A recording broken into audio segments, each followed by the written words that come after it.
Without a doubt, Matthew chose to continue being friendly. This was the benefit of having a high affinity with nature. Wherever he went, he could have an intimate and romantic encounter with the local nature soul. The rainforest soul was also a natural soul. It didn't have a single individual will like Ella, but it was a collective will formed by the billions of creatures in the rainforest. If he could successfully please it, then Matthew's time in the rainforest would be much easier. However, the current situation was not optimistic. Ella had once told him that the soul of the rainforest was particularly violent and fierce. Matthew could also feel this. It was not easy to get along with such a nature soul. After confirming, a light green progress bar appeared in front of him. The speed of communication was very slow. It was not until Old Lucky led the duo to their resting spot for the night, a cave house on a cliff outside the rainforest, that the bar had barely risen to 1%. The soul of the rainforest is indeed not easy to deal with. It is very wary of outsiders. According to the current progress, it will take at least dozens of days to open its heart. Matthew began to think about whether there was a way to speed up the communication. At this time, Lorraine and Old Lucky had already made a bed on the floor, and the two of them started arguing about the night watch. Of course, I'm the one keeping watch. I'm young, strong, energetic, alert, and quick-witted. Am I not the best candidate for the night watch? With me around, no one can do anything evil. You two can have a good night's sleep, Lorraine said. Especially you, Old Lucky. You're older. When we enter the rainforest, we'll still need you to lead the way. Old Lucky silently took out his tobacco and fiddled with it a few times. He shook his head and said, I'll guard the second half of the night, and Matthew will guard the first half of the night. Once you're on the road, you have to listen to me. What about me? Lorraine seemed to feel that he was being looked down upon and said unhappily, Old Lucky, are you discriminating against bards? At least let me play a role, right? Old Lucky thought for a long time and finally said, why don't you play the flute for everyone? However, Lorraine readily agreed. He took out a dark green flute and placed it on his lips as if he was performing a magic trick. Old Lucky hurriedly stopped him and said, Stop. Are you trying to lure the twin-legged flying dragons or the Knoll tribe over by playing the flute here? After saying that, he looked at Lorraine's dumbfounded expression and sighed heavily. It's my fault. I shouldn't have joked with you. I'm sorry, but please rest well tonight. Lorraine turned the flute in his hand gloomily as if he had 1,000 words in his heart, but he didn't say them out loud. In the end, he nodded silently. After a while, Matthew found Old Lucky and suggested, Old Lucky, you guard for the first half of the night. My summoned creature will be responsible for the safety of the second half of the night. He pointed at Soldier. At this moment, Soldier was wrapped in a huge cloak. This cloak was woven from reeds and its aura was one with the rainforest. It was not expensive, so Matthew bought it when he found it on the market. Old Lucky wanted to refuse, but after sizing Soldier up for a while, he suddenly changed his mind. All right, but be careful and stay alert at all times. Matthew nodded and went to lay out his sleeping bag. Hey, Matthew, Old Lucky obviously doesn't trust me. I have to prove it to him. Lorraine, who was leaning against the stone wall, whispered, Did you know that when I was hunting the sky giants with the Cloud levels in Cloud Edge City, I didn't sleep for 10 days and 10 nights? On the morning of the 11th day, I was still in high spirits and had played a crucial role in the battle to capture the sky giant. Tonight, no matter which of you keep watch, I will not fall asleep. I'll let that old man see how great a young man's energy is. Matthew saw his excitement and asked calmly, Is this your first time camping in the wild? Lorraine thought for a moment. Something like that. There were at least luxurious carriages whenever I went out in the wild. Matthew sincerely advised, Why don't you sleep for a while first and wake up in the second half of the night when everyone is the sleepiest? Lorraine yawned. You're right, Matthew. I'll take a nap first. The next morning, the light of dawn shone on the cliff and penetrated the cave house. Lorraine was woken up by the chirping of birds. He rubbed his sleepy eyes in satisfaction and looked around. He found that Matthew and Old Lucky had woken up and were dressed neatly. A beautiful night, huh? Lorraine greeted them warmly. Looks like our luck is not bad. No one came to disturb us. I originally wanted to get up to keep watch, but the wind that blew last night told me that everything was peaceful and nothing happened, so I fell asleep again. Matthew and Old Lucky looked at each other, not knowing what to say. At this moment, Lorraine suddenly realized that there were a few wooden figures behind Matthew. Hey, Matthew, why are there 4 skeletons beside you? Hey, there's even a skeleton dog. Lorraine asked curiously, Are they your summoned creatures? Their appearances are really unique. Before last night, they weren't my summons. Matthew smiled.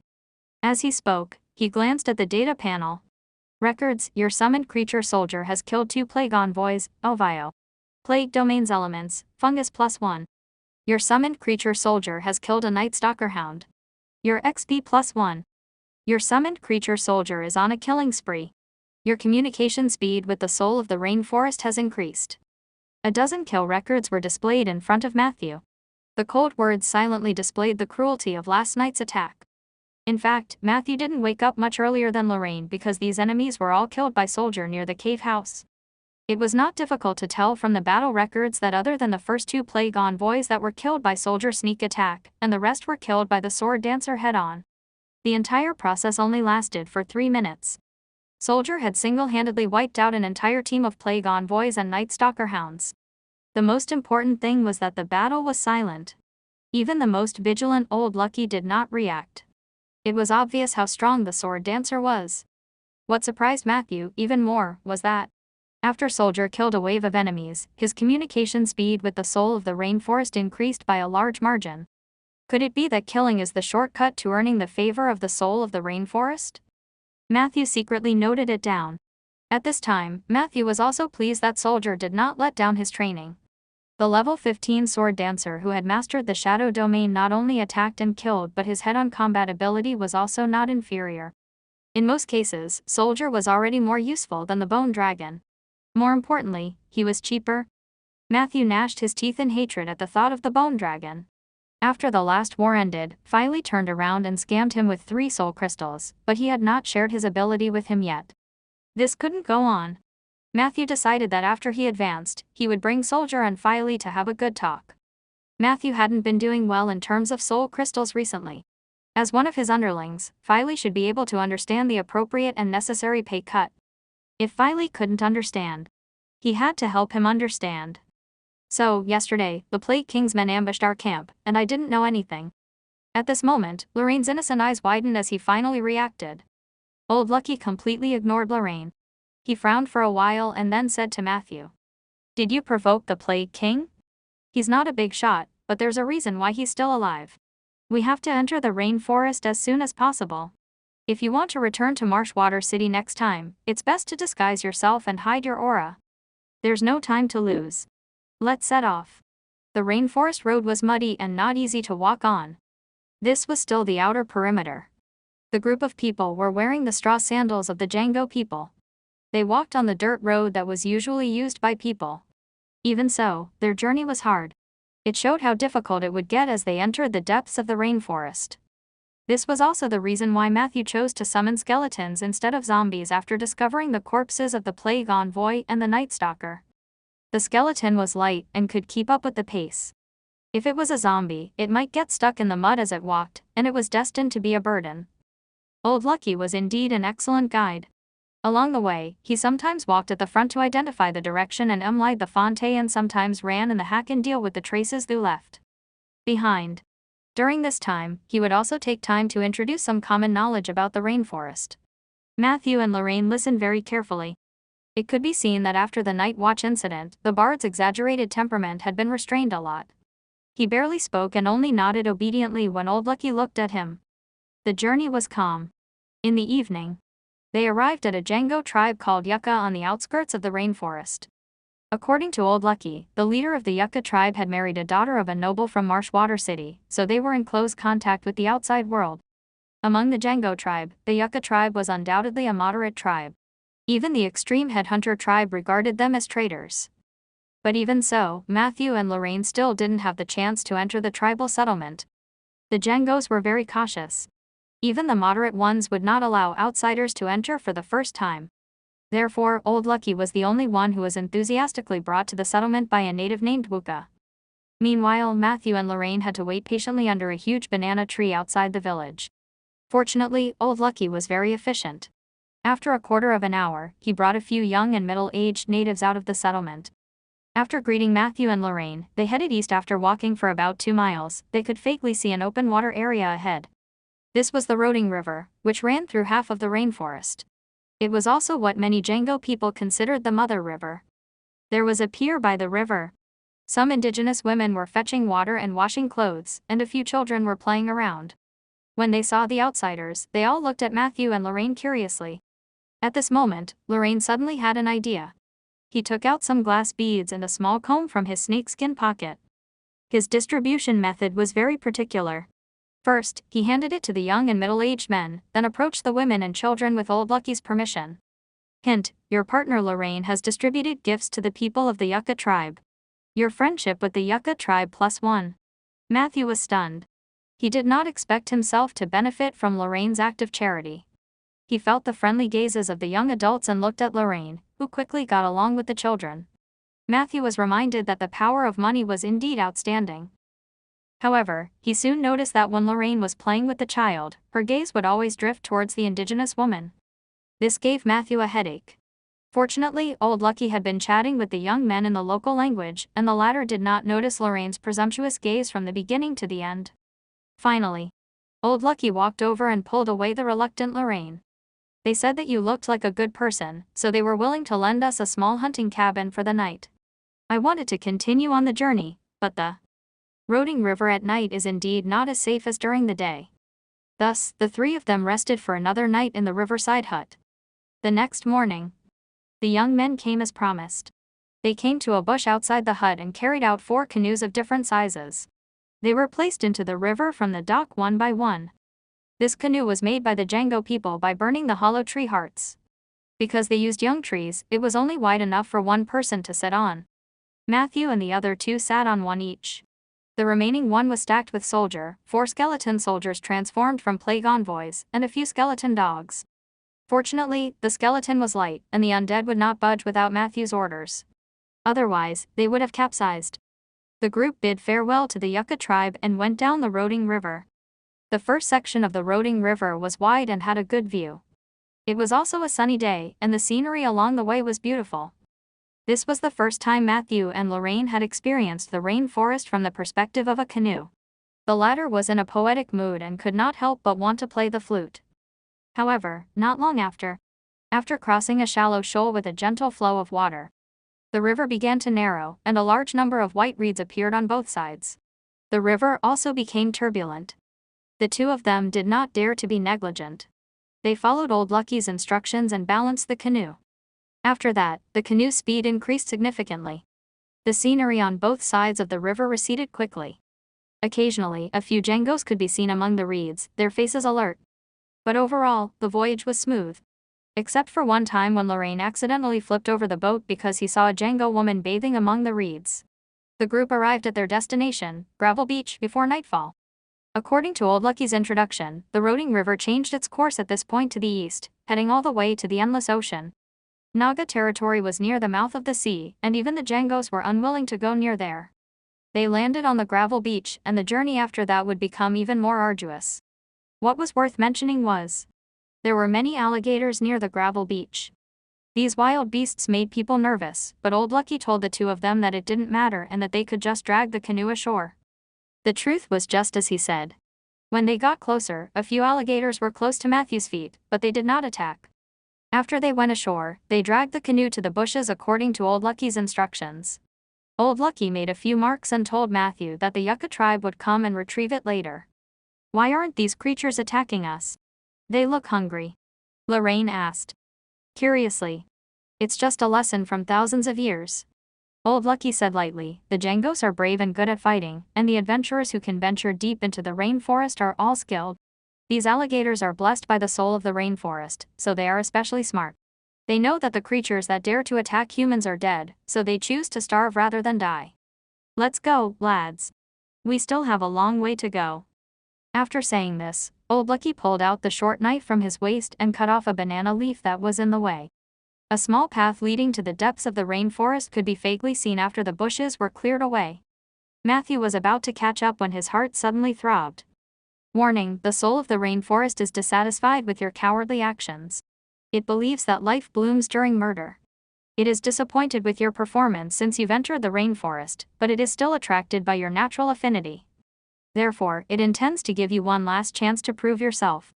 Additional mission update: the rage of the rainforest soul. Description: in the next 10 days, the soul of the rainforest will send out its favored primitive creatures to attack and harass you continuously. Surviving is your only goal. You can choose to leave the rainforest to appease the anger of the soul of the rainforest, but you will never be able to gain its recognition after that. You can also choose to accept the challenge head-on and defeat all enemies. Reward: one-time successful communication and shapeshifting form +1. You can choose one of the primitive creatures sent by the soul of the rainforest to shapeshift into. Nature's soul was formed by geographical environment, and group consciousness often had its own temperament. For example, the nature soul of the snow mountain loved to sleep and was very lazy in communicating with the outside world. It might not be willing to talk to Matthew, even with Matthew's high affinity with nature. The rainforest was different. It was young, lively, cruel, and warlike. This was related to environmental factors. The rainforest was extremely rich in species and had dense ecological niches. All creatures found a path of evolution through constant killing. The law of the rainforest was the survival of the fittest. Therefore, the collective consciousness formed by these creatures was naturally violent and warlike. Matthew had no choice but to accept the challenge from the soul of the rainforest. If he avoided the battle, not only would he lose an opportunity to improve himself, but it might also cast a shadow over his future development in the nature domain. Wait a minute. Matthew immediately stopped after accepting the challenge. He said to Old Lucky and Lorraine, "I've run into some trouble, so I won't be able to travel with you for the time being." The challenge of the soul of the rainforest was only targeted at Matthew. He did not want to drag Old Lucky and Lorraine down with him. Under the puzzled gazes of the two of them, Matthew explained, "Just now, I had some sparks with the nature soul of this rainforest. It has a lot of opinions about me now. It won't be long before all kinds of wild beasts and monsters will come looking for us. I don't want to implicate you." Old Lucky looked at Matthew suspiciously. "You can communicate with the soul of the rainforest." Matthew didn't elaborate. He just nodded and said it was a coincidence. Hearing this, Lorraine immediately said resolutely, "How can we abandon our companions at a time like this? Matthew, no matter how many monsters come, I will fight side by side with you. I will be your strongest backing in battle.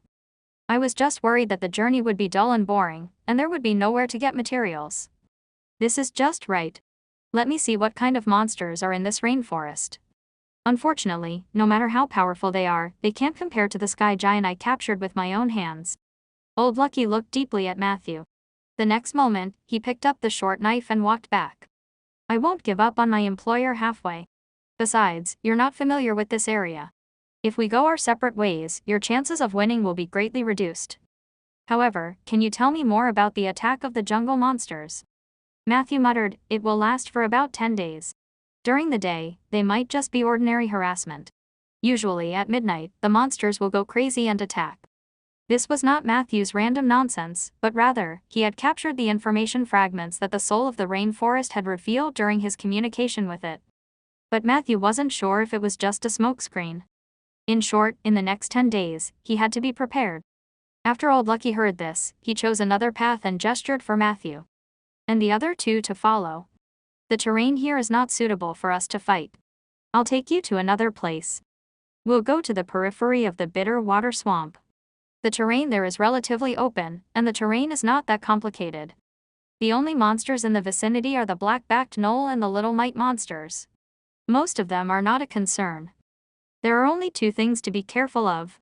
Occasionally, groups of fin-legged flying dragons will appear in that area, but the chances of us bumping into them are very low. In addition, the western part of the bitter water swamp is the territory of a manticore. It had lived for a very long time, at least 200 years, so try not to get close to it. Let me make this clear. If a manticore or wyvern appears, my priority is to protect myself." Lorraine laughed disapprovingly. "It's okay. I'll protect you." He suddenly became a little excited. How would the people of the future describe this experience? The legendary path of the great poet Lorraine had just begun. This title is a little tacky. Bards should praise others and not boast. Haha, I thought of the title of the new work. It'll be called Brave Matthew / Part 1, Rainforest Fever. Perhaps it could even be adapted into a stage play. The poster for the play will use the rainforest as the background, with your portrait in the middle, next to two beautiful Django women with sparse cloth and admiring faces, and you can even hug them on both sides. How about that? Matthew patted him on the shoulder. "It sounds good, but remember to give me a portrait fee and a license fee when it becomes popular. In the west of the bitter water swamp, on a wasteland with scattered reeds and thorns, Old Lucky was using a short knife to cut off all the plants that could obstruct his vision. Matthew and Lorraine were also assisting from the side. Matthew looked around and found that the piece of land that Old Lucky had chosen was indeed not bad. First of all, the terrain here was relatively high, and the field of vision was relatively wide. Secondly, it was dry land. It was far away from small rivers and streams. There were few weeds and shrubs, so it was easy to clean them up. Lastly, there were not many tall trees nearby. It was equivalent to a small open space in the dense rainforest. Why is there such a place? Matthew noticed that this highland was not naturally formed, so he asked. Old Lucky meticulously chopped the thorns. In the past, there was a mage living in the depths of the bitter water swamp. He was a loner and did not like to interact with others. He also hated it when others approached his territory. Therefore, when the mage first arrived, he had several conflicts with the Django tribe and some monsters in the rainforest. After a few rounds of fierce battles, the mages won the final victory. After that, no one was willing to approach this place, especially the beasts in the rainforest who had some spirituality. That mage had disappeared about 3 years ago. Some guessed that he was dead, while others guessed that he had only left for a long time. Regardless, the bitter water swamp was left empty. However, due to the traps and deterrents left behind by the mage, there were not many large monster colonies here. The high ground in front of us was formed by the corpses of the earth giants that the mage summoned in a battle. I chose this place not only because of the terrain but also because of 2 other reasons. First, that mage's threat to the rainforest creatures is still there, which might help you filter out some enemies. Secondly, if the situation is really critical, I suggest that you try to escape into the depths of the swamp. Of course, this is a last resort. Matthew instantly understood what Old Lucky meant.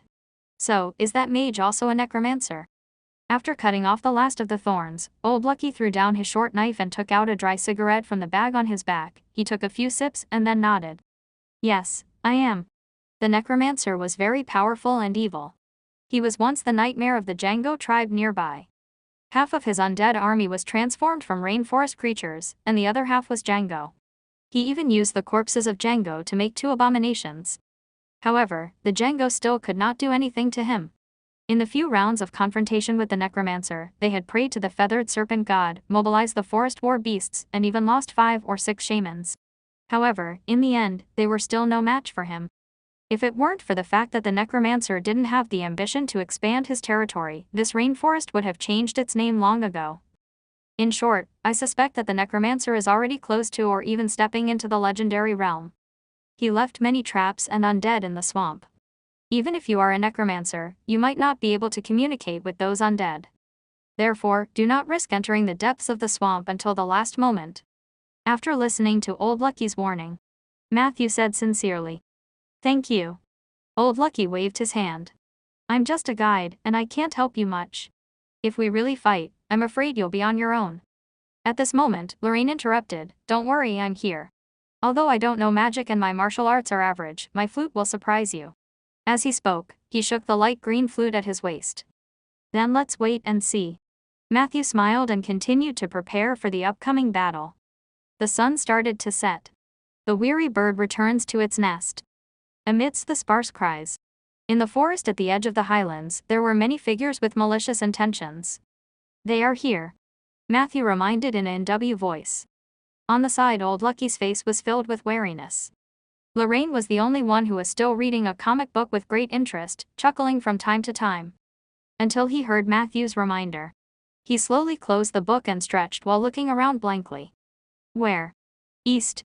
It's a group of black-backed gnoll," Matthew said calmly. "There are about 8 to 11 of them. Is there a dungeon nearby?" Old Lucky quickly replied, "There are some, but not many. The service exit is also very far from here." Matthew nodded. "There are 3 jungle leopards in the west. They look like females, and their average level is around level 10. There's also a level eel forest boa lurking on the banyan tree in the north. It's camouflaged, so I almost couldn't tell." Old Lucky looked at Matthew in surprise. "Did you use a detection spell?" Even with his many years of experience in traversing the rainforest and his ability to adapt to this place, he still hadn't discovered the giant forest boa. However, Matthew, a necromancer, had actually discovered it with his naked eyes. How could he not be surprised? Matthew did not explain. In fact, it was Ella, who was in his arms, who reminded him in a low voice. Nature's soul was indeed excellent at sensing wild beasts. With Ella, no creature in the rainforest could escape Matthew's eyes. It's time to make a move. Matthew noticed the strange movements of the black-backed gnolls. I'll go lure that forest boa away. Old Lucky quickly said, I have a lot of experience in dealing with giant boas. You don't have to worry about me. As he spoke, he moved toward the boa alone. On the other side, the black-backed gnoll seemed to have realized that they had been exposed. They no longer concealed themselves and started to move. Black-backed gnoll were close relatives of gnoll, but they were much taller than ordinary gnoll. They had sparse black hair and were very strong, almost as powerful as beastmen. These creatures were usually active in the Undercity and were extremely rare in the rainforest. However, since they had appeared in the siege, it proved that they were part of the rainforest and were under the command of the soul of the rainforest. Matthew did not let his guard down. This group of black-backed gnoll was very high level. Each of them was above level 7, and there were a few level 9 ones. In addition, they were also motivated by the bloodthirst of the soul of the jungle, so their strength could not be underestimated. He controlled the skeleton soldiers to fight the enemy while soldiers' figure slowly disappeared into the air. At this moment, a cheerful flute sounded, and Lorraine began to play with a satisfied expression. He blew quickly and skillfully. In just a dozen seconds, the short flute sound changed from cheerful and intense to melodious and magnificent. As the sound of the flute changed, buffs were also added to Matthew. Hint, you have listened to Lorraine's song, Mountain Crossing Song, and your movement speed has increased. You have listened to Lorraine's song, Numb Heart, and your resistance to charm has increased. You have listened to Lorraine's song, Mermaid Song. Your casting speed has increased. In front of them, the gnoll and the undead were already fighting. However, the gnoll combat power was very shocking. Almost as soon as they came into contact, the skeleton soldiers were at a disadvantage and could only struggle to hold on. At this moment, Lorraine's flute music became simple and high-pitched. Hint, you have listened to Lorraine's song Ancient Battlefield. The spell you cast has a slight chance of causing double casting. You have listened to Lorraine's song, Chant of the Wind. You have received a Gale Shield. The sound of the flute continued and an endless stream of buffs added to Matthew. At this moment, Matthew finally experienced the feeling of being strengthened. Unfortunately, the undead could only benefit from Gale Shield. The other buffs were ineffective. Moreover, Matthew had taken a closer look. Although Lorraine's buff lasted for a long time, the effect could only be described as mediocre. He did not know if it was because he had not heard the complete piece of music or because Lorraine's level was not high enough. Bard was a late-game class after all, so Matthew did not place too much hope on him. Go back and find a safe place. Seeing Lorraine put down his flute, Matthew took the initiative to remind him. He had thought that with the heroic spirit that the poet had shown before, he would strongly request to stay and fight side by side with him. He had even thought of how to persuade him. However, Lorraine listened to Matthew's words and was very obedient. As if he had done everything he could, he ran away. Matthew saw him find a suitable viewing spot and cheer for Matthew in the distance. What a strange fellow. Matthew didn't mind. He turned his attention back to the front. At this moment, the black-backed gnoll had the absolute upper hand. However, when the figure of the blade dancer began to appear behind them, the situation on the battlefield instantly changed. Soldier attacked. The short blades crossed, and the head fell to the ground. The other gnoll rushed towards Soldier in shock and anger. However, Soldier only took half a step back before he disappeared into the shadows, leaving no trace of the enemy. Matthew nodded in satisfaction.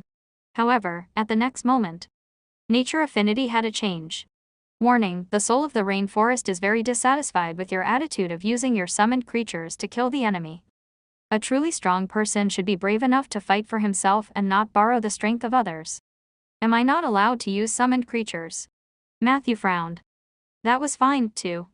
Judging from the monsters that had appeared so far, Matthew could deal with them himself even if he did not use the undead. So, he ordered the undead to retreat to the side while taking out a charged staff from his inventory. Arcane Missile. 5 magic energy balls smashed into the gnoll at the front. The spell did not kill them immediately but knocked them to the ground. In the next second, Matthew skillfully shot a crossbow at the enemy, who had fallen to the ground. Puff. The arrow pierced the gnoll's chin, and the gnoll let out a mournful cry before dying on the spot. Yes, my shoots are getting more and more accurate. Matthew was very satisfied with his performance. However, at this moment, The feeling of déjà vu surfaced again. Warning, the soul of the rainforest is dissatisfied with the way you are using the item to kill the enemy. A true expert should be brave enough to charge into the enemy's line of battle and not use long-range attacks insidiously. Matthew was unhappy. Again and again. Are you trying to toy with me? You're commenting even on my murder methods. This time, Matthew ignored the warning of the soul of the rainforest. Not only did he order the undead to come back and fight, but he also took out blazing glue and Molotov cocktail from his magic bag. Bang! Bang! Flames exploded. Several gnoll were hit, and they fled in all directions while screaming. Soldier, who was hiding in the dark, was already thirsty for a fight.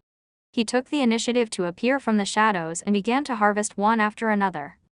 In front of the blade dancer, the black-backed gnoll were quickly defeated and were eventually annihilated. The 3 jungle leopards that had appeared before were even more alert.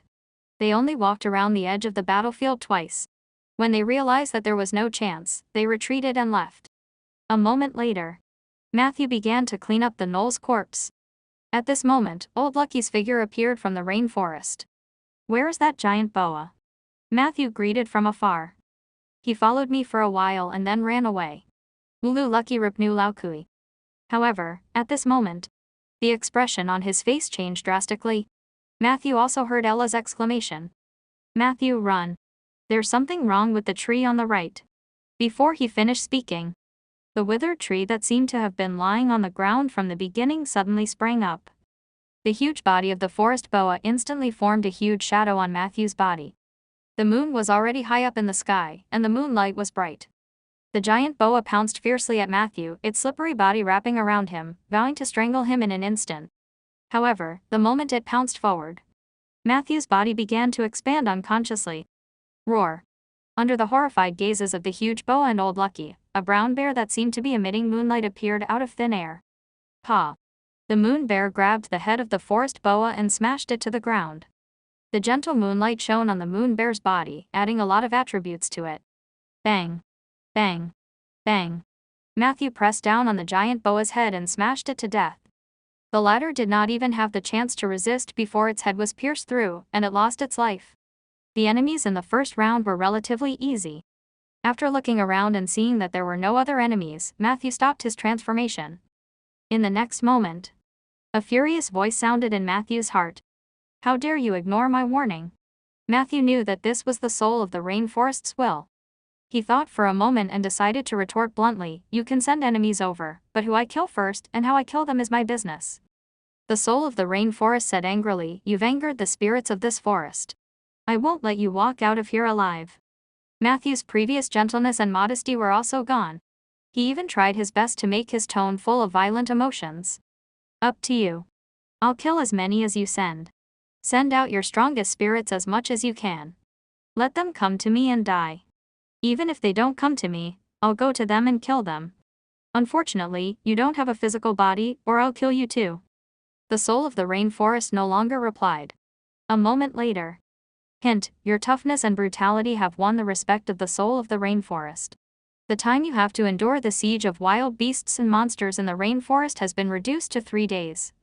J. As expected. Matthew realized that the soul of the rainforest was actually the same as most. He couldn't blindly listen to the other party's coercion.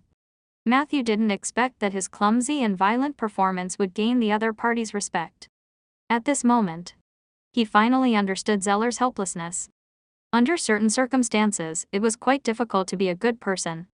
But in the next second, the smile on Matthew's face froze again. Warning, the soul of the rainforest has raised its danger rating for you. In the next 3 days, it will no longer restrain itself and will go all out. It will mobilize its most powerful subordinates to surround and attack you. Treat it with caution. It seems that imitating the rainforest soul's personality is useful, but not completely useful. Matthew rubbed his chin and shook his head with a bitter smile.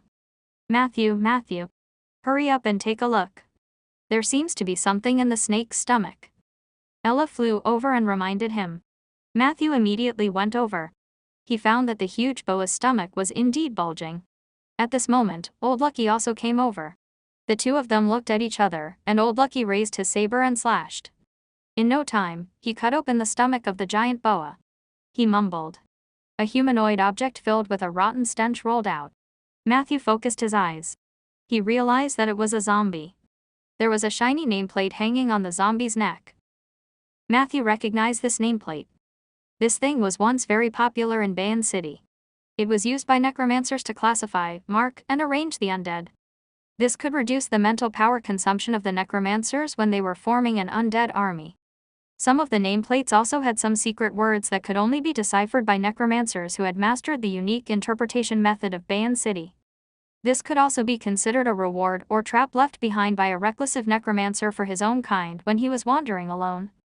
Matthew took off the nameplate and tried to read it.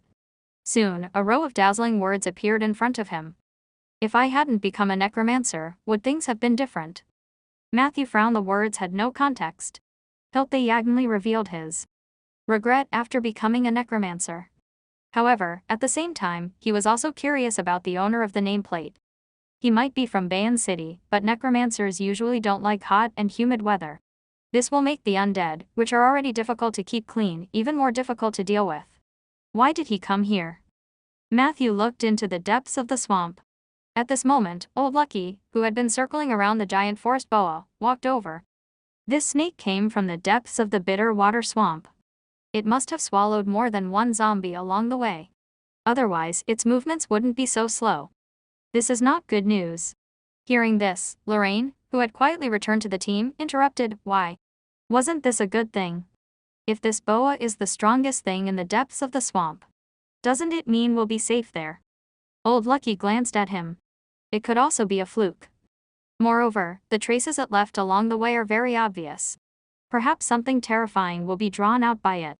Lorraine's eyes widened. Before he could continue, Old G suddenly asked, "Where did you go just now? Didn't you say that you wanted to fight alongside Matthew?" Lorraine looked at him innocently. "You don't really want me to fight with monsters, do you? That's disgraceful. Moreover, I saw that an old man like you was being chased by such a big snake. It looked very dangerous, so I wanted to go and support you. It was just that you ran too fast, and I couldn't catch up." Old Lucky smiled and said nothing more. Matthew's gaze was cast further away. There on the path where the forest boa crawled, 7 or 8 zombies were staggering over. One of the zombies accidentally stepped on empty air, and its lower body sank deeply into the mud pit of the swamp. It struggled violently but soon sank deeper and deeper. Matthew saw the nameplates hanging on their necks, so he wanted to make a move. But this time, Old Lucky moved even faster. Still using the short knife he used to cut trees, he rushed forward and slashed at the zombie's neck. Poo, poo, poo. Old Lucky's steps were steady, and his knife skills were skillful. He almost killed one zombie with each slash, and the zombies fell to the ground. Although the combat power of the undead would be greatly reduced after losing its master, Old Lucky's smooth handling of the situation made Matthew look up to him. He had never had the chance to see this guy fight in person before, so he had never been sure of Old Lucky's strength. After this round, Matthew had determined that he was at least a 3rd-rank ranger and should have mastered some aboriginal skills. This was very rare. The rainforest did not welcome classes like druids and rangers from the north. For Old Lucky to be able to blend in like a fish in water, he must have something extraordinary about him. After killing the zombies, he did not keep the nameplates for himself. Instead, he handed them to Matthew. "If you need it, take it all. But remember, it's best not to reveal your identity as a necromancer to the Django people in the depths of the rainforest. They might not do anything to you, but they will definitely hold a grudge." The Yucca tribe was better off because they did not participate in the war against the necromancers. Matthew nodded and thanked Old Lucky. Then, he took out a rag to wipe the nameplates clean and read them one by one. "In my opinion, zombies are much cuter than humans. They just want to bite you a little bit, and a little bit will satisfy them. As for humans, if a human bit you, then that bite was just the beginning. Those natives are really annoying. I merely took a nest of young feathered snakes. It's so annoying to hear them beat gongs and drums every day. I had to give them a little warning, but I couldn't tarnish the reputation of the necromancer too much. I'll just use the corpses of their compatriots to make a stitched monster." No, 2. A shocking discovery: if you break the contract with an undead creature, you will need 72 hours to re-sign the contract. This was truly an unprecedented discovery. Why 72 hours? Does undead need time to cool off after a breakup? Hee hee. I'm such a genius. I've discovered something to utilize this rule. Most of the undead creatures that we can contract have spirituality. they will take the initiative to ask for soul crystals, and we usually pay them monthly. Based on this, we only need to terminate the contract when we are supposed to pay the monthly salary, then lock it up for 72 hours to prevent it from getting lost or being kidnapped, and then re-sign the contract. According to my observation, most undead creatures will forget about the previous salary arrears after re-signing the contract. Undead who work for free is too cute. With this method, you can promise a sky-high salary. Since they'll forget about it, why not make it as preposterous as you can? I'm really a genius. Praise me, praise me. Sigh, even if you praise me, I won't be able to hear it. J. I'm an idiot. Verlig is completely unwilling to talk to me. I'm really an idiot. I'm leaving. The legend of the winged serpent god is indeed fake. I'm really stupid. After the ascension of the heavenly palace, how can there be a true god in the secular world? If I want to secure some divinity, I might as well go to the outer planes to find demons. Perhaps I can try to become a god myself, but if I become a god now, will I be exiled by the laws left behind by the Calamity Mage? Sigh, if only I had connections with the Calamity Mage. I left some interesting things in the swamp. If you have any companions, you can go and get them, but I can't guarantee that you won't die. Your forever spirit girl, Dania.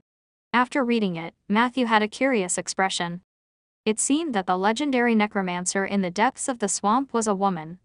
Some clues from before made Matthew think of Ursel, but Ursel had died long ago. Dania should be another powerful necromancer. The secret message she left on the nameplate was cheerful, which seemed to be inconsistent with the gloomy image of a necromancer, but Matthew knew that this was the norm. It was precisely because they had to deal with gloomy undead that they would be so lively when dealing with other necromancers. He was somewhat interested in the things that Dania had left behind, but he still had to deal with the soul of the rainforest, who was furious. Matthew put away the nameplate, then found the corpse of the black-backed gnoll and began to summon the zombies. There was no point in leaving now. No matter where they went, they would be attacked by the strongest beasts recruited by the soul of the rainforest. If that were the case, Matthew would definitely choose the stronger zombies instead of the skeletons to prepare a defensive counterattack. Moonlight shone down as he chanted. Under the strange gazes of Old Lucky and Lorraine, the Silevler moon, blackback gnolls, and zombies stood up one by one. The tree skin spell and holy moon armor on their bodies were dazzling. However, neither Old Lucky nor Lorraine asked. They just silently accompanied Matthew, waiting for the next wave of ferocious beasts to attack. The night passed quickly. The expected full-scale encirclement did not come. Matthew only encountered a few sporadic attacks. He did not need to do anything. Soldier alone could resolve them. In the morning, the rainforest was gradually covered with dark clouds. The dull sound of thunder came from the sky as if thousands of people were beating drums in the clouds. The atmosphere on the ground became more and more oppressive. Matthew knew that the soul of the rainforest was exerting pressure on him by controlling the environment. The real attack had yet to arrive. It wanted to use all kinds of methods to make him bow his head. Unfortunately, Matthew had already figured out the soul of rainforest's temper. It was impossible for him to lower his head. The only thing he could do now was to fight until the soul of the rainforest submitted its will. In the afternoon, more and more ferocious beasts gathered around the highland. Most of the ferocious beasts were still watching. However, there were also a few who could not hold back and had conflicts with Matthew. After a few rounds of fierce battle, the beasts suffered heavy losses, but Matthew became more and more courageous as he fought. He had just come to the rainforest and was already lacking material. With creatures throwing themselves at him, the number of undead he ruled grew. That's why. For the entire afternoon, the chanting on the high ground did not stop. At dusk, he looked at the densely packed undead figures at the edge of the highland. The surrounding ferocious beasts all stopped. Hint, you have summoned a Silevler moon zombie tiger with the undead. Summoning spell. Current zombies, 56/skeletons, 22. Matthew was actually not very satisfied with this number. He still had mana and negative energy left, so he could summon more. However, the beasts that lived in the rainforest all year round were not fools. After seeing the first wave become the necromancer's puppets, these tigers, leopards, crocodiles, and snakes did not dare to approach. However, they did not go far. Instead, they hid nearby as if waiting for an opportunity. Matthew was also very calm. He would seize every interval between the ferocious beasts' attacks to rest. For example, now. Crackling. The bonfire in the middle of the highland was emitting black smoke. The rainforest had a humid climate, and this was the scene of wet firewood burning. Originally, Old Lucky did not allow them to start a fire in the forest, saying that doing so would attract real ferocious beasts, but now it clearly did not matter. Looking at the dense crowd of undead around them, the two of them had a clear understanding of Matthew's strength. So, if I want to deal with a necromancer like you, do I have to kill you in one fell swoop? If we just send people to encircle and suppress you, would we be providing you with help instead? Beside the fire, Lorraine was holding his booklet. He would occasionally glance at it and occasionally chat with Matthew. Matthew nodded. As long as they don't exceed the necromancer's threshold, then the necromancers are the least afraid of human wave tactics. The more powerful the necromancer is, the more so. I will remember your words and write them into my works in the future, yes. Braveheart Matthew once said that necromancers are fearless. Lorraine replied casually. Matthew looked at his casual appearance in the face of a powerful enemy and couldn't help but feel curious. At the end of the day, Matthew managed to see Lorraine fight with a beast. To Matthew's surprise, the bard was not only good at playing the flute. His close combat skills were also quite impressive. In the afternoon, Matthew saw him take down a tiger with his bare hands. The bard showed a kind of ease when he was attacked by the beasts. Even if he was surrounded, he could quickly find a breakthrough and pull away to protect himself. The only thing that puzzled Matthew was Lorraine had never used a melee weapon. To be exact, he had never used any other weapon except for the light green flute. This also led to him not killing a single ferocious beast. At most, he would only be severely injured them. Is this the principle of the wandering bard? No killing. Matthew complained in his heart. Besides, he also noticed that Lorraine loved reading that booklet. He was always focused on it. However, according to Matthew's observation, the booklet was very thin. It looked like it had no more than 10 pages. Lorraine had been reading it for the past few days. No matter how slow he was, she should have finished reading it, right? But he did not. He was still reading. Matthew was even more curious. Therefore, he took advantage of the moment when the ferocious beast stopped and asked, Lorraine, I have 2 questions for you. If it's a private matter and you don't want to answer them, just pretend I didn't ask. Lorraine was instantly interested. Oh. Matthew, after pretending to give me the cold shoulder for so many days, are you finally willing to admit that you're interested in me? Matthew didn't say anything. Old Lucky coughed. The two of them looked over. Old Lucky stood up with a pipe in his hand and said, I'll go to the side. You guys chat. Although he said that, he did not walk far. He turned sideways to face the two of them, his ears slightly pricked up. Matthew smiled. I'm very curious. You clearly had several chances to kill the ferocious beast in the afternoon, but you didn't do so. Why? And that book in your hand, what is so interesting that it attracts you so much? Lorraine thought for a moment. These are indeed my 2 secrets, but if it's Matthew who asked, it's not impossible to tell you. But secrets between friends should be exchanged. I will ask you 2 questions later, and you must answer them truthfully. Without waiting for Matthew to agree, Lorraine said in embarrassment, the reason why I don't kill is not because I'm compassionate, but because I have a slight blood phobia. It's not that serious, but it will still affect my concentration and thinking. When I saw the head of the plague envoy in Marshwater City, I was completely stunned. To tell you the truth, seeing blood will only make my concentration drop slightly. However, if I were to kill a ferocious beast with my own hands and see the scene of blood splattering, I might directly faint. As for this booklet, it's actually a priceless magical tool that can help me stay focused. As he spoke, he generously handed over the booklet. Matthew flipped it open and found that every page was a beautiful portrait. The portraits were all of women with their upper bodies naked.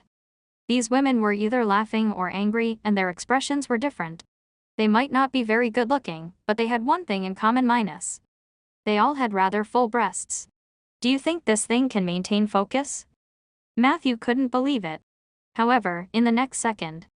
Hint, you have read Lorraine's Book of Fullness, your focus +1, your spellcasting success rate has greatly increased. Matthew fell silent. This magic tool is quite special. He handed the booklet over.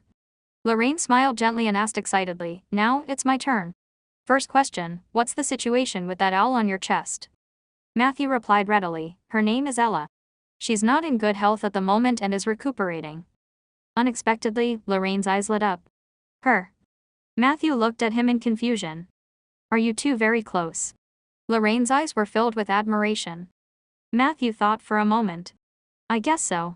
Lorraine slapped his thigh and praised, I knew we were on the same path. You can even go down with owls. Not bad, Matthew. As expected of a necromancer. This is amazing. Matthew's face darkened. He was about to explain. However, at this moment the sky suddenly darkened completely. A piercing screech came from the distant horizon. A black shadow flew across the sky. The high ground was instantly ravaged by a strong wind. At the same time, heavy footsteps could be heard from the depths of the rainforest, as well as the roar of a large number of trees falling. From the west came the sound of the river washing. Ella popped her little head out and exclaimed, Matthew, Matthew. I sense that something terrifying had climbed ashore from the river over there. Warning, the soul of the rainforest is about to launch its final siege on you. You are about to encounter the primordial descendant, winged dragon wind god, LV-15. You are about to encounter the mutant overlord, patterned crocodile, LV-15. You are about to encounter the primordial descendant mutated overlord, steel-toothed dinosauruses, LV-16J. Hint, the soul of the rainforest invites you to a duel. Considering your relatively weak level and strength, you only need to kill one from the wind god winged dragon, the patterned crocodile, or the steel-toothed dinosauruses to obtain the rainforest soul's recognition. Duel. My ass. The moment the three Lord-tier monsters appeared, Matthew's eyes began to wander. He was ready to run. What a joke. This was not a monster lineup that normal people could fight against. Don't be fooled by their level. In fact, level was only a part of strength, especially in a place like the rainforest where prehistoric species were abundant. Sometimes, size and weight were everything. An ear-piercing screech pierced through the sky, and a shadow that covered the sky flew over his head. For a few seconds, Matthew could not see the moonlight. It was the winged dragon wind god. As the most powerful descendant of the pterodactyl, it was the overlord of the sky. In prehistoric times, even the overlord of the land, the Tyrannosaurus rex, was on the hunting list of the winged dragon wind god. This showed how powerful it was. It was a true top-tier predator. Ordinary winged dragon wind gods had long necks, and their wings could reach up to 10 meters. The one targeting them was extremely large. Matthew estimated that it had a wingspan of 14 meters and weighed at least 550 kilograms. The winged dragon wind god was extremely fast and cunning. It would not attack unless it were the right time. Because it had the advantage of the sky, it made it difficult for the enemy to find an opportunity to attack it. However, the opposite was different. It had plenty of opportunities to catch your flaws. People on the ground were destined to have an unfair confrontation. In Matthew's knowledge, only necromancers who were at least level 4 and had mastered instant death spells had a chance to fight against such monsters. It was impossible to destroy the winged dragon wind god with the strength of low-level undead. Zombies and skeletons would shatter with a single touch. They couldn't cause any damage to the winged dragon wind god. However, the most terrifying thing was, this thing was only the vanguard. In the distant forest, trees were falling in groups, and a large number of small animals were running around in panic. Under the moonlight, a dark green figure could be seen running fearlessly through the rainforest. Its body was streamlined, and its color was dark green. Its head was like an awl, and its eyes were very small. Its lower jaw was split to a very high position, revealing 4 rows of sharp fangs. It had shriveled forelimbs that were almost invisible and incredibly thick hind legs. Its tail was thick and full of barbs. From its outline, it looked more like a giant loofah with thorns. That was Dinosaurus's. Even though it had yet to arrive in front of them, the group could already feel its insufferably arrogant pressure. This was the effect of a bloodline suppression of a supergiant creature against a normal-sized creature. Just imagine the terrifying scene of a hill-sized predator charging at you with all its might. Matthew had now experienced it firsthand. Due to his relationship with Ronan, he had also learned about the scraps of the Revival of Ancient Mythical Creatures project, which included information on the Dinosauruses. Matthew clearly remembered that adult Dinosauruses had an average length of 28 to 40 meters and a weight of 80 to 130 tons. The Dinosauruses in the rainforest were relatively small and probably underage. Matthew estimated that it was 25 meters long and weighed dozens of tons. Even Philly was a piece of fragile glass in front of it. Matthew had a clear understanding of his own strength. The Dinosauruses and the winged dragon wind god were surface threats. The patterned crocodile, which was at the same level as them, was more cunning. It had been hiding in the dark since the beginning, waiting for an opportunity to strike. Although Matthew did not see the other party, he knew the crocodile was not an easy target. With his little strength, he could barely put up a fight. In less than 10 seconds, Matthew made a decisive decision.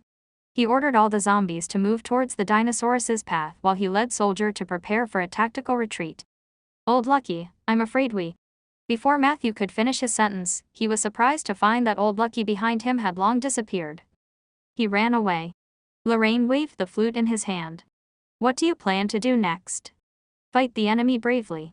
Do you need me to blow the flute for you? No, we'd better get going too.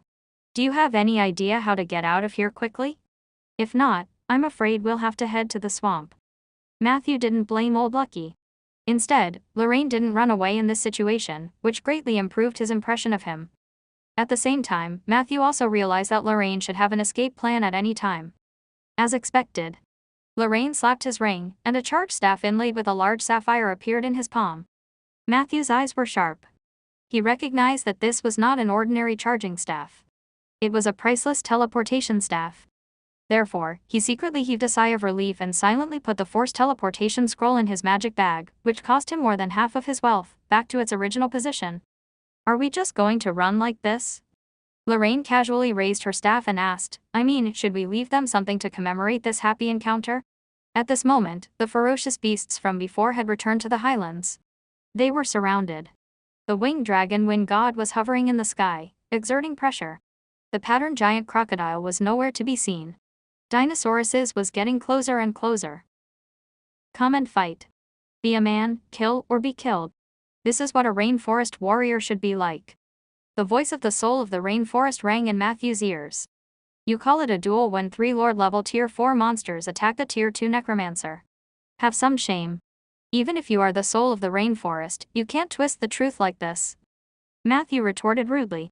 The soul of the rainforest was silent for a moment.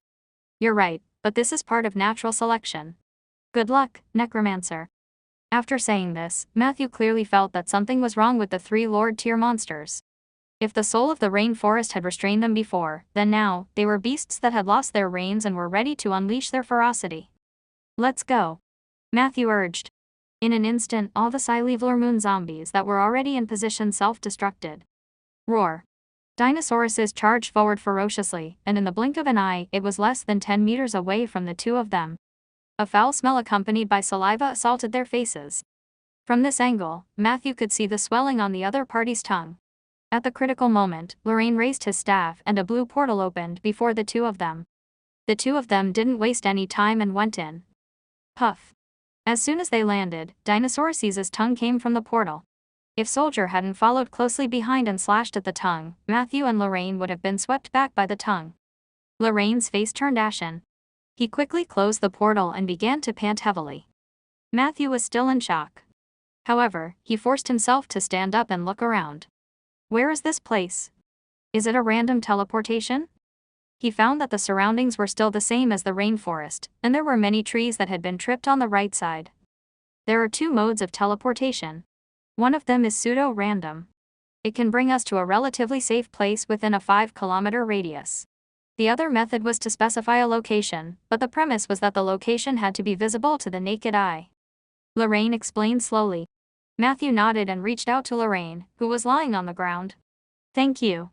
I didn't expect you to be willing to fight with me under these circumstances. Lorraine held Matthew's hand and quickly stood up. Matthew felt that his hand was a little cold. He was probably really scared. However, the next second, Lorraine smiled casually. Where else do you think I got so many friends? Did you really think that one could make good friends by spending money? Money can get your fake friends, but real friends are made with sincerity. Although Matthew didn't completely agree with his idea, he just owed him a favor and naturally wouldn't refute it. He observed the direction in which the tree had fallen, then pointed in the opposite direction and said, "We have to leave quickly. It's not safe here. The creatures in the rainforest are all experts at tracking." Lorraine was about to answer when a familiar and ear-piercing screech suddenly sounded from the sky. Whoosh. A black shadow that blotted out the sun flew over their heads. It was the winged dragon wind god. Their expressions changed. The winged dragon wind god turned around and charged at the 2 of them. In the nick of time, Matthew opened his hand and threw a capture ball into the air.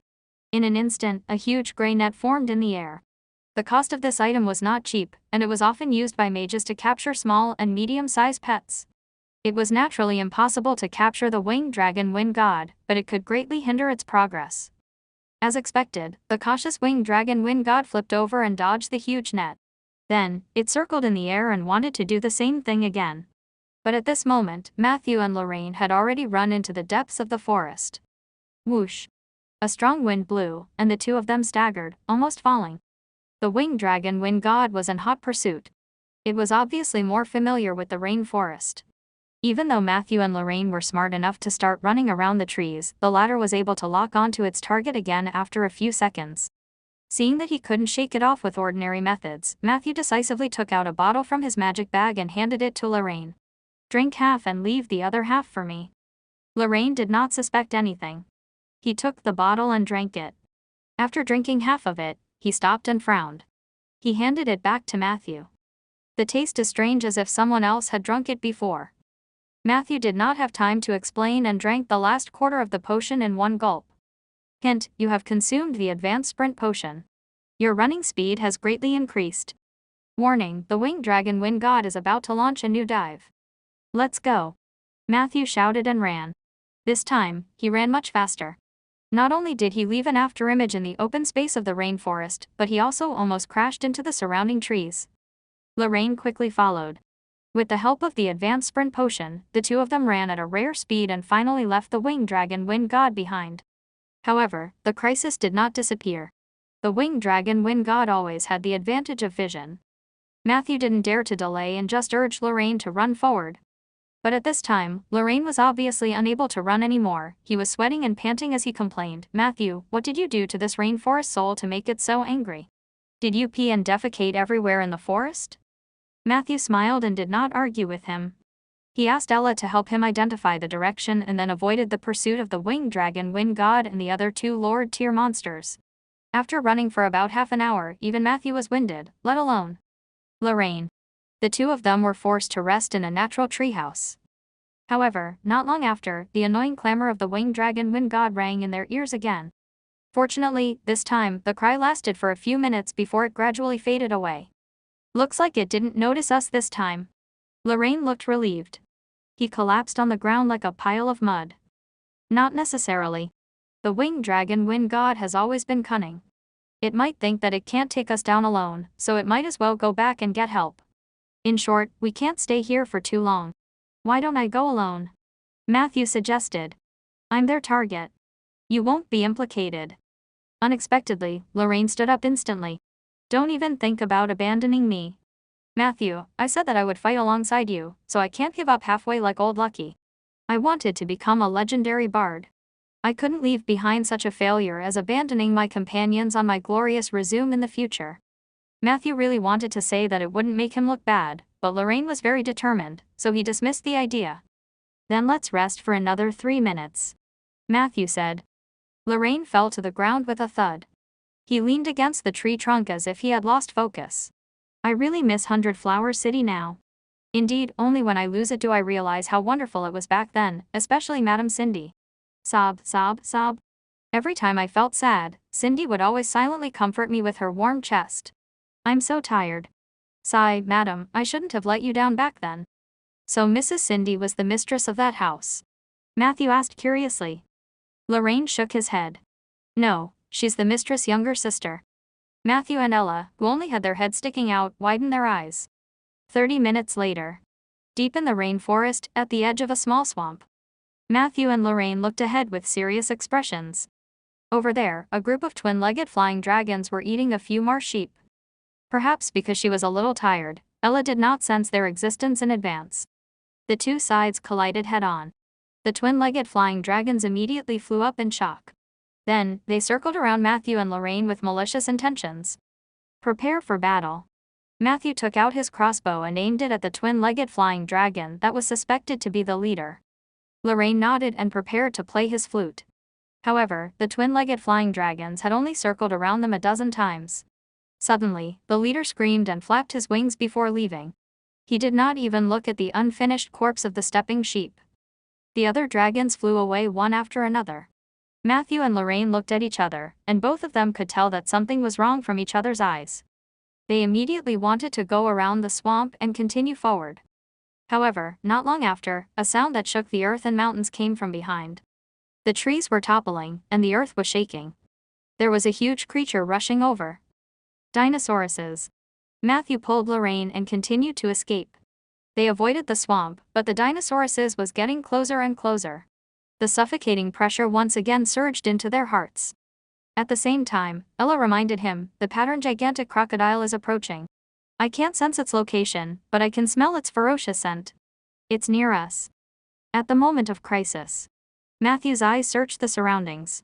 At this moment, a voice suddenly came from the tree above them. There's a cliff on the east side, and there's a cave house carved by travelers at the top of the cliff. It should be able to help you avoid the Dinosauruses and giant crocodile. Old Lucky. Lorraine looked up in surprise and saw Old Lucky clinging to the banyan tree like an ape. His face was painted with oil paint. I knew you wouldn't abandon us. Old Lucky calmly said, you are my employers. Even if you die, I will collect your corpses. I don't like doing this kind of work, so the two of you better stay alive. As he spoke, he looked in the direction of the earthquake and urged. Dinosauruses isn't far away. With that, he leapt up, and in a few breaths, his figure disappeared from their sight. The two of them did not dare to delay and quickly walked in the direction that Old Lucky had pointed out. After a while, a lone peak appeared in front of them. The cliff on the west side was extremely smooth and difficult for monkeys to climb. Matthew looked into the distance for a moment and successfully found the cave house that Old Lucky had mentioned. Let's go. Lorraine raised his teleportation staff again. This time, the destination was visible to the naked eye, so he could teleport directly. The two of them went through the portal and arrived at the cave house high up on the cliff. The environment here was dry and undisturbed. It was a good place to avoid enemies. The only drawback was that the space was too narrow. Matthew and Lorraine were squeezed together, making it a little crowded. However, in order to avoid accidentally falling from the edge, they had to squeeze close to each other. Even so, the two of them were unprecedentedly relaxed. It had only been less than 2 hours since they had been surrounded by the three monsters, but these 2 hours felt like an entire day. The fear of being hunted down was torturous. Now that they had relaxed, sleepiness naturally crept into their hearts. Night gradually fell.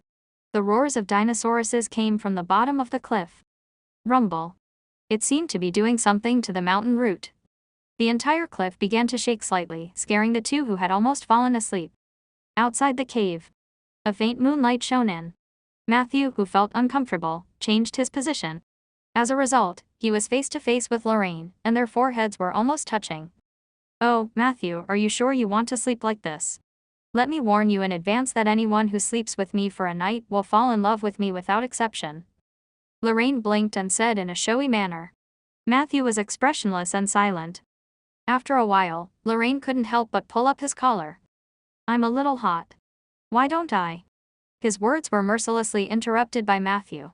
Lorraine, I suggest you take care of your vocal cords for a while. Lorraine said innocently, what do you mean? Matthew rolled his eyes. Shut up. Lorraine pursed his lips. After a moment of silence, he twisted his body again. Matthew, why are you saying one thing and doing another behind my back? Hey, don't touch my chest. Matthew looked at him in shock.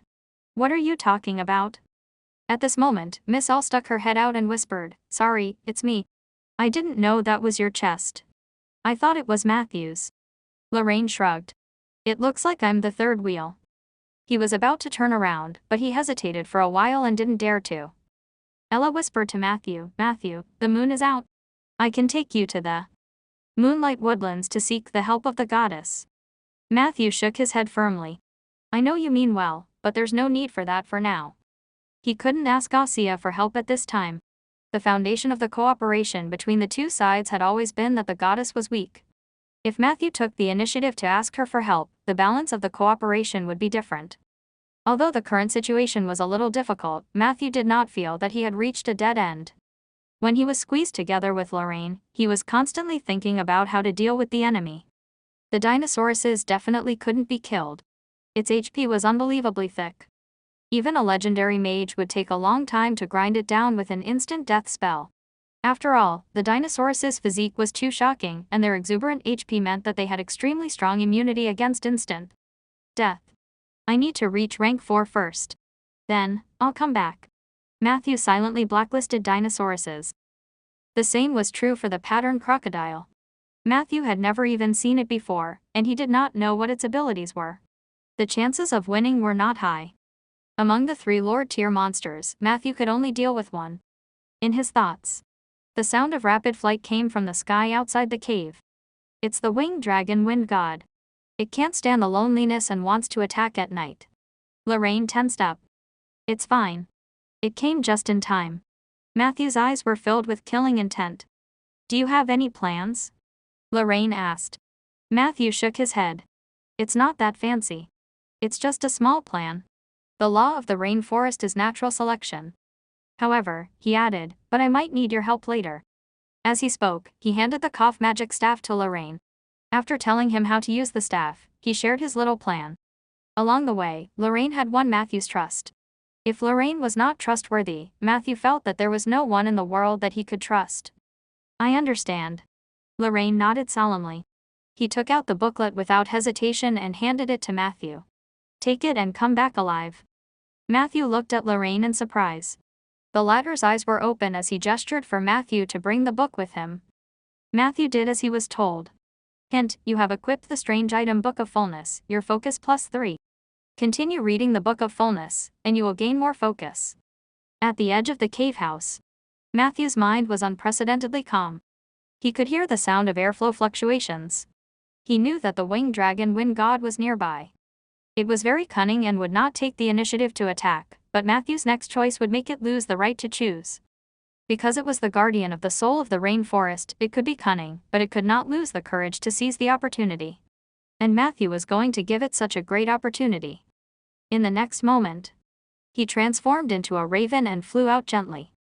As soon as he came out of the cave, he saw the winged dragon wind god hovering above his head.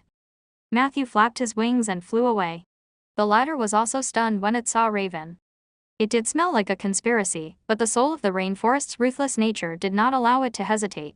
If it could be said that it was cautious before, then now it could not find any reason to reject the open opportunity. Whoosh! The winged dragon wind god made a decision and pounced on Raven. In the sky, the airflow swayed. The raven flew unsteadily in the wind and was caught up by the winged dragon wind god in the blink of an eye. The latter's sharp claws were about to scratch Matthew's head. In the next moment, the raven used his last bit of strength and moved half an inch up. During this process, its body began to undergo rapid changes. Wilderness form, moon bear. Due to the moonlight, Matthew did not even need to pause when he switched forms. Everything happened in a flash, and even the winged dragon wind god, the overlord of the sky, did not have time to react. In a hurry, it suddenly leaned to the side. Unfortunately, it was too late. The moon bear grabbed the winged dragon wind god's wings, exerted strength in its waist, and mounted it. The winged dragon wind god let out a sorrowful cry.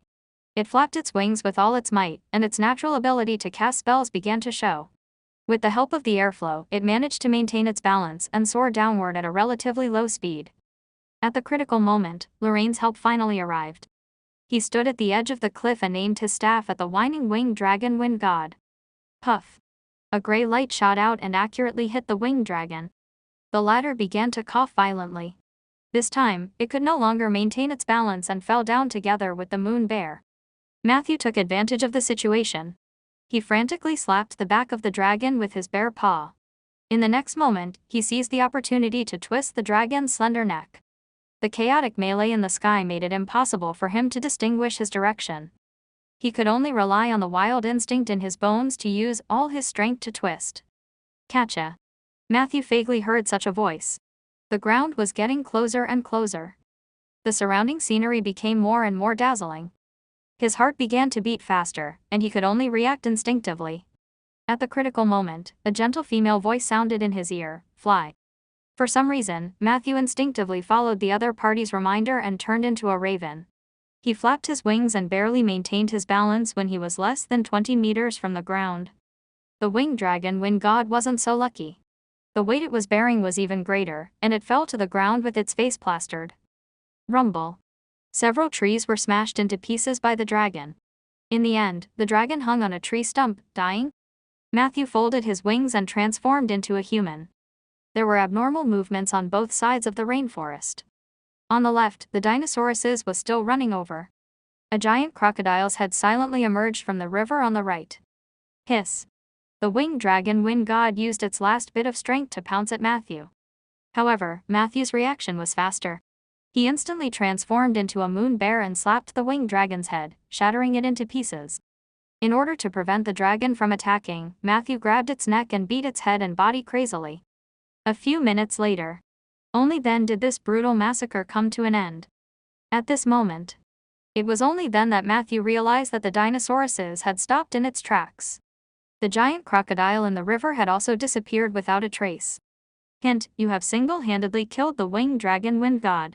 You have obtained the opportunity to enter the subdomain of the dragon domain, dragon slaying.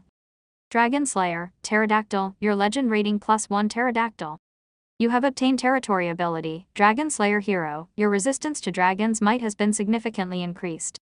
You have defeated the winged dragon wind god and passed the trial of the soul of the rainforest. You have obtained the opportunity to enter the Black Banyan Dream Realm. The surroundings suddenly quieted down. The rainforest had always been very lively. But at that moment, Matthew felt peace. It was as if all sound had been swallowed. With his hearing blocked, Matthew's other senses became unprecedentedly sensitive. He could feel the flow of the wind and could clearly see the morning dew on a flower 30 meters away. Under the effect of the eye of the jungle, he could see the situation in other directions without turning around. It was a wonderful feeling. Matthew seemed to be looking at the grass and trees in his 360-degree field of vision. He saw Dinosauruses turn around and leave in disappointment. He saw the huge splash caused by the patterned crocodile when it sank into the water. He saw a few flying squirrels fly away from the tree crown. He saw a Django native standing on the top of the banyan tree and looking at them warily. He saw 2 piranha flowers fighting over territory. He saw a few large blue morphing butterflies flying around the ground. He saw a nest of transparent glass frogs patiently waiting for food. He saw a giant otter flip over by the river and accidentally fall into the water. Ah. Rainforest. This is the rainforest. The warm and humid wind blew past Matthew's face. He suddenly came back to his senses from that mysterious state. At this moment, 2 bright rays of light shot down from above, piercing through the lush branches and leaves. The first beam of light landed on the winged dragon wind god's corpse, and it quickly disappeared. The second ray of light shone on Matthew. Hint, the soul of the rainforest has invited you to enter the Black Banyan Dream. Do you wish to enter? Matthew was not in a hurry to receive the soul of the rainforest. He was still replaying the battle with the winged dragon wind god in his mind. He decided to strike while the iron was hot and relive the seemingly simple but thrilling battle. This was Matthew's first time experiencing such an exciting fight. This was also the source of his shock. Although the entire process did not last long, Matthew seemed to have easily killed the winged dragon wind god. However, it was indeed an extremely difficult process for a rank 2 necromancer to kill a rank 4 winged dragon. Matthew closed his eyes and focused on the replay of the battle. Soon, he concluded 2 key points and something worth reflecting on. The first key point was that he had successfully surprised the winged dragon wind god in the form of a moon bear. The winged dragon wind god was the overlord of the sky. With the control of the air, it would inevitably lose some of the advantages that other Tier 4 lords had. For example, an unbelievably exuberant vitality or an extremely high biological armor. Matthew speculated. With the Dinosauruses and the patterned gigantic crocodiles' large HP, even if he were to attack them, he would need to stab them for more than 10 minutes before he could seriously injure them. What was even more terrifying was that if ordinary weapons were used, he might not even be able to break through their defenses. This was due to the Lord-tier supergiant monsters' biological armor. They were like a moving biological fortress. Not only were their destructive powers shocking, but their skin was also indestructible. This was also an important reason why Matthew did not dare to challenge those two. However, the winged dragon wind god was different. The darling of the sky was destined not to have the high biological armor similar to the overlords of the land, which gave Matthew an opportunity.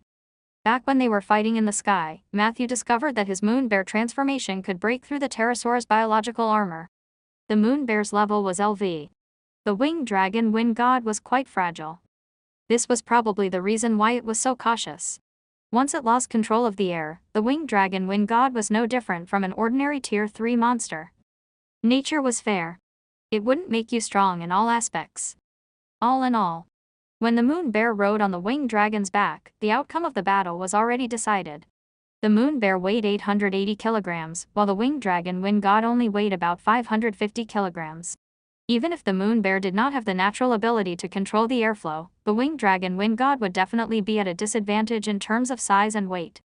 Its slender neck and hooked claws were not suitable for close combat. The best outcome would be to die together with the moon bear. The second key point was Asaya's reminder. This prevented Matthew from getting injured.